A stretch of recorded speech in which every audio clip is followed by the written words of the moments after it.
Welcome to mini kitchen.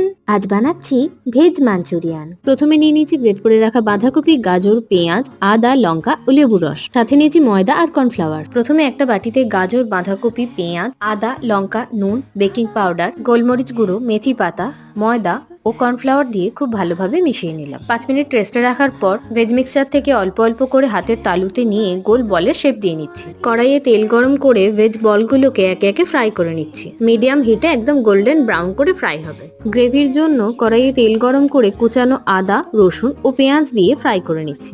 একটা বাটিতে tomato sauce, soya sauce, chilli sauce, চিনি, গোলমরিচ গুঁড়ো, নুন ও জল দিয়ে একটা মিক্সচার বানিয়ে নিয়ে ভেজে রাখা আদা, রসুন, পেঁয়াজের সাথে অ্যাড করে দিচ্ছি। একটা বাটিতে কর্নফ্লাওয়ারের সাথে জল মিশিয়ে সেই পেস্টটা অ্যাড করে খুব ভালোভাবে নাড়াচাড়া করে নিয়ে ভেজ মাঞ্চুরিয়ান বলগুলো অ্যাড করে একটু গা মাখো মাখো হয়ে গেলেই উপর থেকে সাদা তেল দিয়ে গার্নিশ করে দিলেই ready veg Manchurian. Don't forget to subscribe.